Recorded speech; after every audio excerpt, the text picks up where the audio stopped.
Bismillahirrahmanirrahim. Assalamualaikum warahmatullahi wabarakatuh. Waalaikumsalam. Alhamdulillahirabbil alamin. Wassalatu wassalamu ala afdhalil makhluqin asyrafil mursalin nabiyyina wa habibina Muhammadin sallallahu alaihi wasallam wa ala alihi wa sahbihi wa atba'ihi ajma'in. Rabbi shrah li sadri wa yassir li amri wahlul 'uqdatam min lisani yafqahu qawli wa ba'd. Bapak Ibu, hadirin segenap jamaah pengajian Indosat Medan yang dirahmati Allah Azza wa Jalla. Pada pengajian kita kali ini, sejenak kita hentikan pembahasan tentang hukum penyelenggaraan jenazah seperti yang telah kita bahas dalam beberapa tatap muka sebelumnya, karena ada satu hal penting yang belum lama ini ditanyakan ke saya dan menarik untuk saya sampaikan, berbagi pengetahuan tentang masalah ini. Bapak Ibu hadirin rahimakumullah, belum lama ini usai satu pengajian, ada seorang bapak yang bertanya kepada saya, Ustaz, apakah masih ada lagi anak saleh di zaman seperti yang tengah kita berada saatnya sekarang? Demi mendengarkan pertanyaan dari sang bapak yang terkesan pesimistis itu, saya segera mengatakan kepada bapak yakinlah bahwa tidak ada zaman di mana anak manusia itu hidup sejak Adam alaihissalam hingga kiamat nanti yang sepenuhnya kosong dari keberadaan orang-orang saleh. Benar bahwa dalam perjalanan dakwah para nabi dan rasul yang diutus oleh Allah Ta'ala ke umat dan kaum sebelum Rasulullah Muhammad SAW, seringkali kita dapati dalam sejarah, dalam Al-Quran, bahwa lebih banyak di antara umat-umat dan kaum yang Allah utus Rasulnya ke tengah kaum tersebut yang menolak, yang tidak menerima seruan para nabi dan rasul Allah itu. Tapi ingat bahwa tetap dan selalu saja ada, meski segelintir orang yang mau beriman dan mendengar seruan para nabi dan rasul Allah itu. Ya, bahwa sebagai seorang mukmin kita mengimani keberadaan orang saleh itu tidak akan pernah sepenuhnya hilang dari permukaan bumi ini, sejak dari dulu, sekarang, dan hingga kiamat nantinya. Meskipun memang keberadaan orang-orang saleh itu seringkali pasang surut, naik turun dari satu kaum menyusul kaum berikutnya, dari satu zaman mengiringi zaman berikutnya. Bahwa jumlah dan bilangan orang saleh itu tidak senantiasa menggembirakan seideal jumlah manusia yang ada pada zaman itu, benar.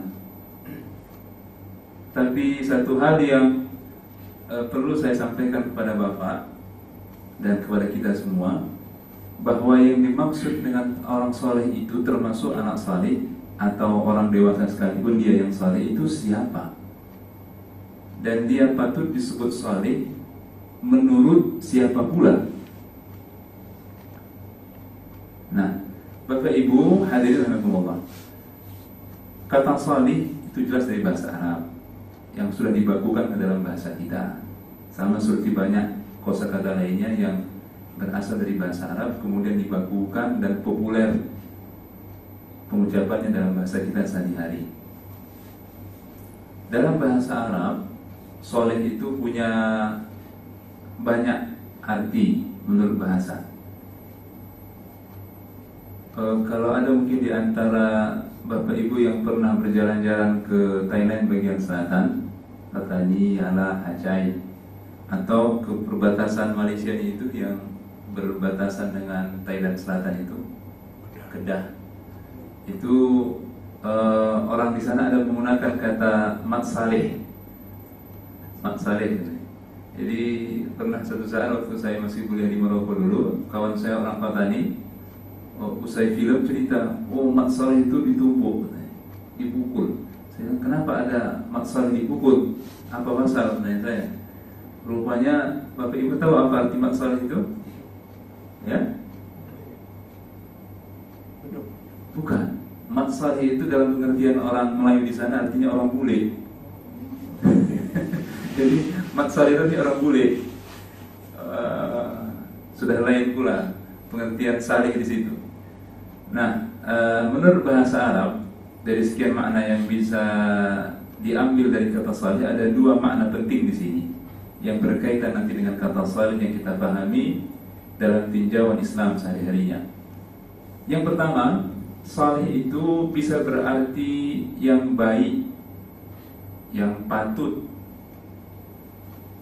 Kalau di antara hadirin Allah pernah menjalankan haji umrah atau berjalan-jalan ke negeri-negeri Arab, ya, senantiasa kita dapati makanan maupun minuman yang dikemas itu ditulis di atas kemasannya saleh. Pernah baca itu? Saleh, saya belum datang. Saleh ila haddi gitu. Ada tanggal, bulan dan tahun di bawah. Apa? Saya cari tahu apa arti saleh ini. Oh, rupanya arti saleh itu bahwa makanan dan minuman yang dikemas dengan kemasan itu baik, patut untuk dikonsumsi hingga tanggal dan bulan tahun yang tertera di bawah ini. Itu ternyata menjelaskan masa kadaluarsanya. Saleh di situ berarti baik, patut. Itu menurut bahasa satu. Pengertian yang kedua menurut bahasa juga, saleh bisa berarti yang sesuai. Yang sesuai. Andai saya membawa sekumpulan anak kunci bermaksud ingin membuka satu pintu, maka ketika saya mencoba dari satu anak kunci menyusul anak kunci berikutnya, kunci-kunci mana yang tidak bisa membuka pintu itu, tidak sesuai dengan pintu itu, saya katakan hadzal miftah ghairu salih. Artinya pintu ini tidak saleh. Maksudnya apa? Kunci-kunci ini tidak saleh. Artinya apa? Kunci ini tidak sesuai, tidak cocok. Untuk apa? Untuk pintu yang saya mau, tapi belum tentu untuk pintu yang lain. Demikian pula sebaliknya, kunci mana yang bisa membuka pintu yang saya maksud, saya sebut hadzal miftah saleh. Kunci ini kunci yang saleh, artinya sesuai. Untuk pintu yang mana? Pintu yang saya mau, tapi belum tentu sesuai untuk pintu-pintu yang lain. Nah, Bapak Ibu hadirin Allah, dari kedua pengertian bahasa tadi, yang pertama dari apa? Salih bisa berarti yang baik, yang patut. Yang kedua, salih bisa berarti yang sesuai. Bisalah kita fahami sesungguhnya hamba Allah yang salih itu siapa? Ya.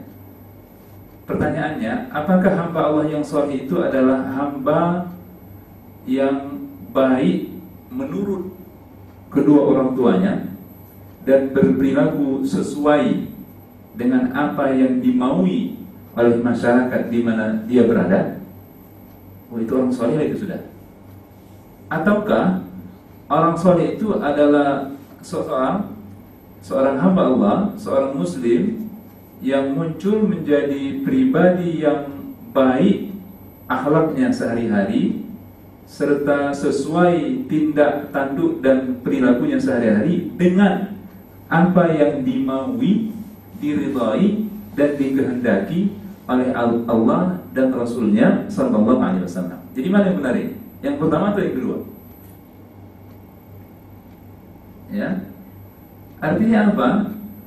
Bahwa Bapak Ibu Allah, hanya ada satu manusia yang tiada duanya, yang keseluruhan perintahnya, arahannya mutlak harus kita ikuti. Hanya ada satu manusia yang ketika kita mengikuti arahan dan perintahnya, maka itu akan menjadi jaminan hidup kita bahagia dunia akhirat, bahkan menjadi jaminan kelak kita akan memperoleh ampunan dan cinta dari Allah Subhanahu wa taala. Silahkan nanti kita rujuk dalam Al-Quran. Firman Allah di surah Ali Imran ayat 31. Ali Imran ayat 31. A'udzubillahi minasyaitonirrajim. Qul in kuntum tuhibbunallah. Katakan kepada mereka ya Muhammad, jika mereka benar-benar cinta kepada Allah, seperti yang mungkin tengah kita proklamirkan dan kita akui saat ini, Meski orang yang mengaku-ngaku padahal tidak seperti itu adanya. Mengaku-ngaku, bisa aja kita mengaku mengenal dengan SBY, padahal SBY sebenarnya nggak mengenal kita gitu. Nah, jika kita benar seperti apa yang kita akui sebagai hamba yang cinta kepada Allah, maka hanya satu harga yang harus kita bayar, kita tunaikan.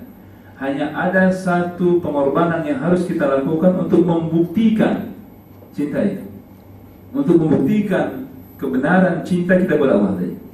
Ya, dan sekaligus akan menjadi balasan tercurahnya cinta Allah kepada kita sebaliknya, serta ridhanya kepada kita. Apa itu? Fattabi'uni, maka ikuti aku. Siapa yang maksud dengan aku di situ? Tegas Rasulullah Muhammad sallallahu alaihi wasallam. Gak ada yang lain di situ. Fattabi'uni, maka ikuti aku. Yuhibbukum Allah, niscaya Allah akan cinta kepada kalian. Wa yaghfir lakum dzunubakum, dan niscaya Allah akan mengampuni dosa-dosa kalian. Hanya aku Muhammad, bukan yang lain.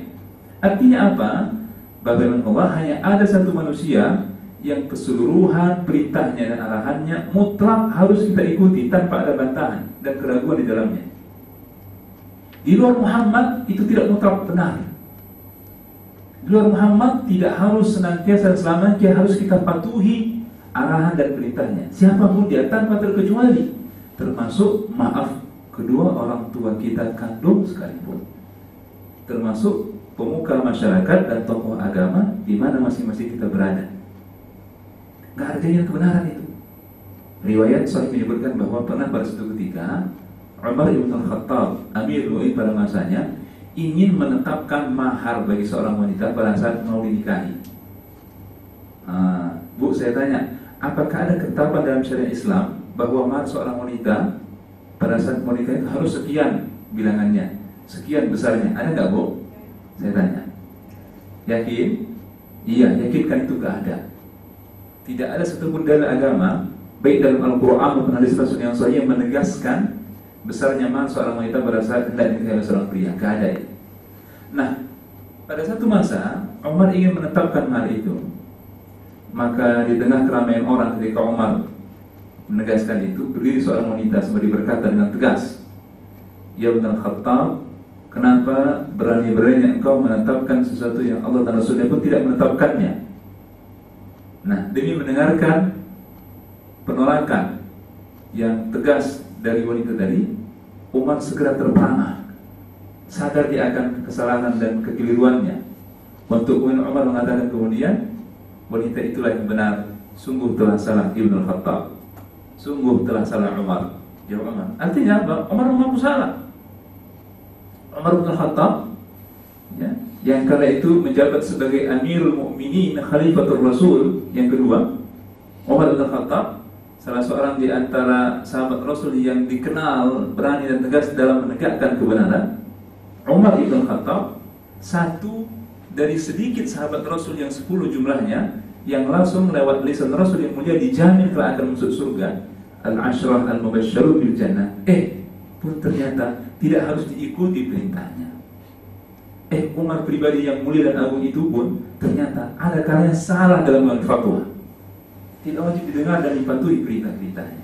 Nah, berdasarkan riwayat-riwayat yang semisal itulah kemudian para ulama menegaskan satu kaidah penting: la ta'ata li makhluqin fi ma'siyatil khaliq. Tidak ada bentuk ketaatan yang harus kita lakukan kepada sesama makhluk manusia, ya, makhluk fi ma'siyatil khaliq, selama perintah dan arahannya itu akan menggiring kita untuk berbuat maksiat kepada sang Khaliq alias Allah Azza wa Jalla. Nah, ini penting untuk kita pahami dan kita pedomani. Itulah sebabnya Bapak dan Allah, bisa saja yang terjadi ada seorang anak yang mungkin disebut sebagai anak yang saleh oleh kedua orang tuanya, padahal dia tidaklah saleh dalam pandangan Allah Rasulnya. Dalam satu tayangan televisi, kebetulan waktu itu sekilas saya melihat, yang ada nyanyinya apa itu, Mama Mia itu berpasang-pasangan antara ibu dan anak-anak, Mama 100, entah apa itu nama acaranya, ya. Ada seorang ibu yang ingat seperti itu, meneteskan air mata terharu ketika diwawancarai, ditayangkan di layar kaca. Katanya begini, inilah anakku yang saleh, yang tahu berbakti menolong kedua orang tuanya dan membantu adik-adiknya. Sembari terharu ini, orang tuanya bagus pakai jilbab, nangis berkaca-kaca matanya. Tapi maaf, anak yang disebut sebagai anak soleh yang tahu berbakti kepada orang tua dan menolong adiknya itu, maaf ini, mengenakan pakaian yang kelihatan belahan dadanya. Dia sehari-hari berprofesi sebagai penyanyi dan penari dangdut. Ya, dengan itulah kemudian dia memperoleh nafkahnya atau limpahan materi untuk membantu orang tua dan menolong adiknya, sehingga disebut sebagai anak yang soleh tadi. Pertanyaannya, apakah benar ya hamba Allah seperti itu patut disebut sebagai anak yang saleh? Jawabnya, ya. Menurut siapa? Orang tuanya. Tapi tidak menurut Allah dan Rasulnya sallallahu alaihi wasallam. Atau sebaliknya, pernah ada seorang ibu yang berkeluh kesah dengan saya sampai terlontar dari mulutnya bahwa anak saya itu anak yang tak tahu diuntung itu, Ustaz. Kebetulan ibu ini dulu pada masanya pernah menjabat sebagai salah seorang kepala dinas, ya, di satu dinas di lingkungan Pem apa itu di Sibolga sana pada saatnya. Nah, ketika anak ini apa pasalnya, tanya saya, itu waktu menjalin pernikahannya itu saat heboh kami bertengkar. Bermula dari masalah bahwa dia ngotot harus dipisah antara undangan pria dan wanita, karena kebetulan si anak ikut pengajian, harus dipisah antara undangan pria dan wanita. Oke, sampai akhirnya setelah berselisih pendapat, maulah dia menerimanya untuk tidak dipisah. Tapi pada satu kemauan yang lain, ini belum bisa kami berdamai. Apa itu? Saya mau ada hiburan keyboard, tapi si anak bersikup, tadi mak aku sudah mau mengalah, tapi untuk yang satu ini mohon jangan dipaksa. Artinya apa? Jangan pakai ada keyboard di situ. Itu banyak sang anak. Sampai pada akhirnya singkat cerita tak kunjung bisa berdamai.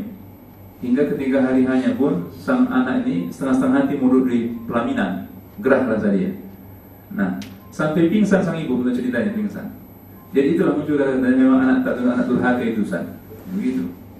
Nah, karena mungkin sang ibu dalam pandangan dia dengan secara awam bahwa keyboard itu mungkin ada kalanya menunjukkan status sosial, besarnya pesta yang ditandai dengan dengan musik yang disajikan, hidangan yang disajikan, itu mungkin menjadi menjadi satu kebanggaan dan ukuran status sosial dalam pandangan sementara orang. Tapi si anak yang sudah mengaji menolak itu. Sampai muncul data-data memang anak durhaka itu, Ustaz, katanya. Pertanyaannya, apakah benar anak itu durhaka? Jawabnya, ya, mungkin durhaka menurut persepsi orang tuanya. Padahal anak itu adalah anak yang salih sebenarnya menurut Allah dan Rasulnya sallallahu alaihi wasallam. Ini tidak jarang terjadi.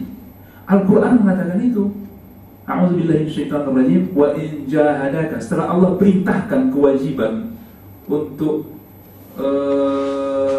tidak menyembah selain kepadanya dan berbakti kepada kedua orang tua. Tapi di penghujung itu harus kita ingat kemudian, a'udzubillahi minasyaitonirrajim, wa qala rabbuka alla ta'budu illa iyyah wa bil walidayni ihsana. Itu ada itu. Dan Tuhan telah menetapkan kepada kalian untuk tidak tunduk beribadah kecuali hanya kepada Allah dan berbuat baik kepada kedua orang tua. Tapi di kelanjutan ayat tadi nanti ada penegasan dari Allah dalam firman-Nya, wa in jahadaka ala an tusyrika bihi. Jika kedua orang tuamu bermujahadah, bersungguh-sungguh, berupaya untuk mengarahkanmu berbuat syirik, menyekutukanku, kata Allah, fala tuti'huma, maka jangan engkau taati keduanya. Fala tuti'huma wa sahibuhuma fid dunya ma'rufa. Tapi jelas ada perintah kemudian, jangan taati, tegas itu, jangan taati. Karena ini sudah marah kepada durhaka kepada Allah. Jangan taati keduanya. Wa sahibuhuma fid dunya ma'rufa. Sekalipun Allah katakan kemudian wa sahibuhuma, dan bergaulilah kedua orang tuamu, ya, bersahabatlah dengan keduanya di dunia ma'rufa, dengan cara-cara yang baik. Artinya tetap kita diperintahkan untuk berbuat baik selama perintah keduanya, orang tua kita itu tidak mengarah untuk berbuat durhaka, maksiat serta syirik kepada Allah Subhanahu wa Ta'ala. Nah, demikian pula dalam satu kesempatan usai pengajian, ada seorang bapak yang pernah ngomong-ngomong dalam obrolan ringan dengan saya habis pengajian, Ustaz, bapak itu fulan itu tak baik itu. Saya tanya kemudian, kenapa usut bapak itu tak baik? Usut punya usut, rupanya kata begini, seringkali kalau ada acara tahlilan takziah malam ketiga tak pernah datang bapak itu, Ustaz. Oh, jadi karena itu bapak sebut kalau bapak tak baik. Kira-kira begitu loh, Ustaz, katanya. Orang malam takziah ketiga tak pernah datang dia. Pertanyaan saya, apakah patut ketidakhadiran seseorang di malam takziah ketiga itu kemudian menjadi alasan dan dalil bagi kita untuk mengarahkan ungkapan ini orang tak baik, orang tak saleh? Jawabnya tidak. Ini sungguh keliru, salah.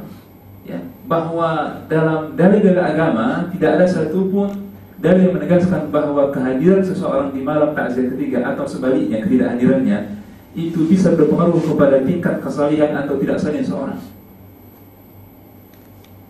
Nah, Bapak Ibu, hadirinkumullah, ya kalau orang tidak sholat, kalau nggak pernah nampak batang hidungnya berjamaah ke masjid, sekian lama dia tinggal bertetangga di situ dalam lingkungannya, itu benar bisa jadi bukti kalau itu orang bukan saleh, betul. Kalau dia tidak kunjung membayarkan zakat hartanya sekalipun nampak dia berkecukupan, bermewah mewah, itu benar bisa menjadi bukti kalau dia bukan orang saleh. Kalau dia tidak kunjung berhaji, padahal sudah nampak terlebih hartanya, itu bisa menjadi bukti kalau dia bukan orang saleh, benar. Ya, tapi bukan dengan ketidakhadirannya di malam takziah ketiga.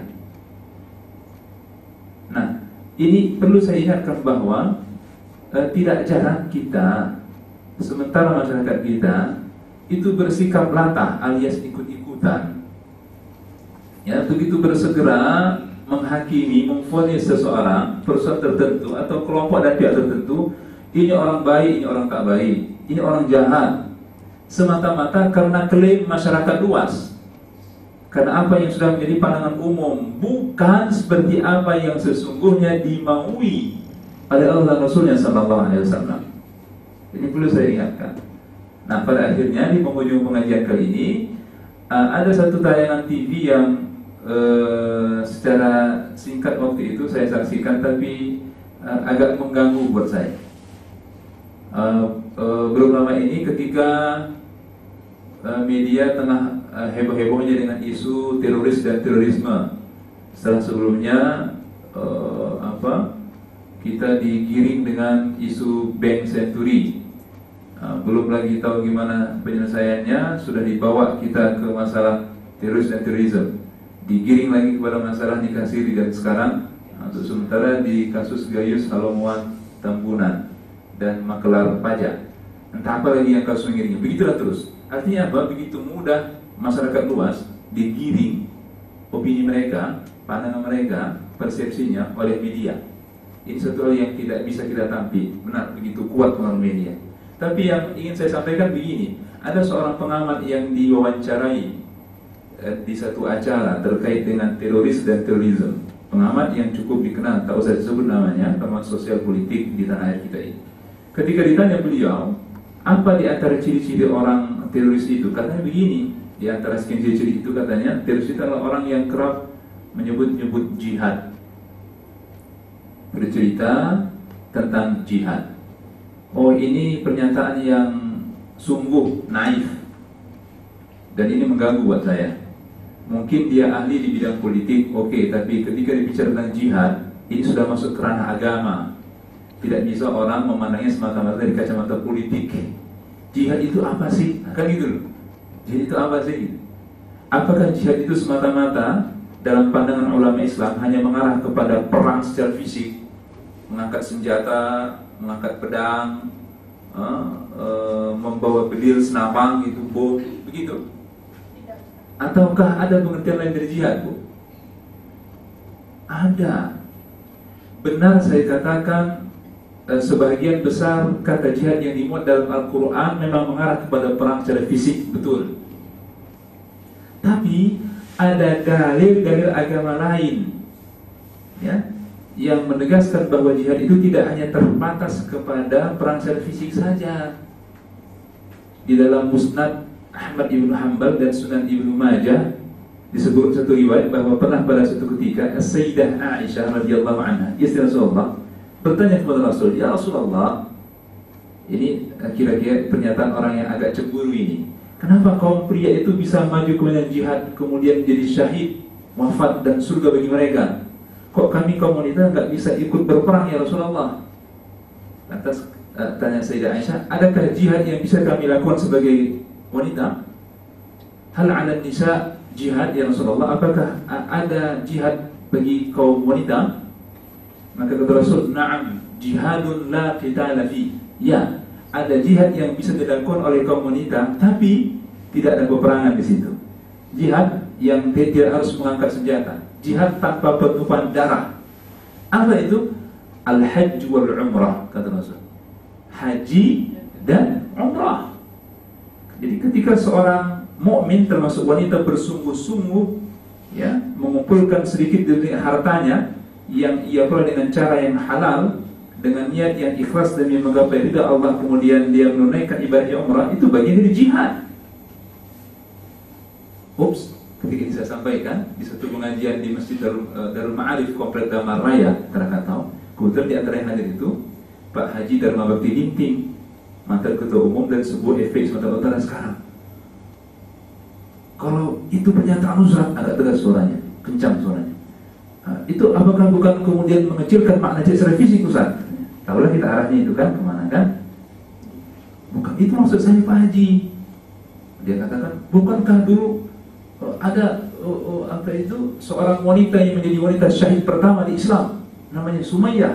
Benar, saya bilang itu Sumayyah. Itu ada riwayatnya, bahkan kata Rasulullah, "Sauram ya ala Yasir." Sabar wahai ala Yasir, Allah menjamin surga bagi kalian. Itu Sumayyah itu adalah wanita pertama yang syahid demi membela akidah dan keyakinannya kepada Allah dan Rasulnya, sampai-sampai dia itu ditombak dari kemaluannya. Sumayyah itu dari keluarga Yasir, ya, Yasir. Maka ada Ammar bin Yasir waktu itu, Rasul jadi surga baginya. Benar, tapi ingat saya bilang, dia itu disebut syahid bukan berperang. Waktu itu belum ada peperangan, itu dakwah masih sembunyi-sembunyi, makanya Rasul tidak bisa berbuat apa-apa, masih lemah, masih ditindas itu. Nah, salah kalau disebut dia sebagai syahid kemudian artinya dia terjun ke medan perang. Tidak. Ketegaran dia dalam mempertahankan akidahnya waktu itu sampai harus diharapkan kepada kematian, bukan di medan perang loh. Itu disebut syahid, jihad. Iya, benar, itu tidak saya tampi, itu riwayat sahih saya bilang. Nah, tapi yang saya maksud ini adalah bahwa salah kalau orang, saya tidak menafikan bahwa jihad secara fisik itu adalah sesuatu yang mulia, benar. Itu bahkan menduduki tingkat teratas dalam kerjaan jihad, betul. Kenapa? Ada orang yang rela berkorban secara waktu, pikiran, tenaga, tapi belum tentu siap berkorban secara materi, harta. Betul? Begitu pula sebaliknya, ada orang yang siap berkorban secara harta, belum tentu siap berkorban secara darah, jiwa raganya. Itu puncaknya memang itu.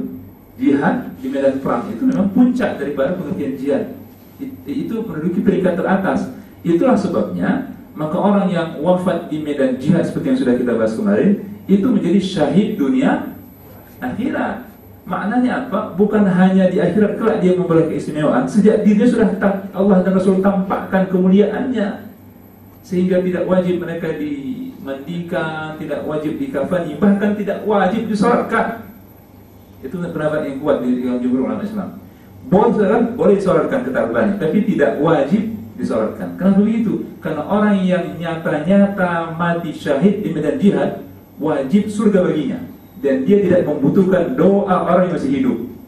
Subhanallah, itu menunjukkan keutamaan jihad di medan perang, betul. Tapi salah kalau jihad itu hanya semata-mata terarah kepada perang secara fisik. Itulah sebabnya maka tidak sedikit para ulama mengatakan jihad itu bermakna badlul juhdi fi husul ta'ah, bahwa jihad itu adalah mengerahkan seoptimal daya upaya usaha yang kita miliki untuk menegakkan ketaatan kepada Allah Subhanahu wa ta'ala. Jadi artinya kita bisa berbuat jihad-jihad kecil sesuai dengan profesi yang kita jalani masing-masing sehari-harinya. Ya. Nah, jadi tidak hanya terarah dipahami secara sempit, jihad itu harus mengangkat senjata di medan perang. Nah, demikian yang dapat disampaikan dalam pengajian kali ini.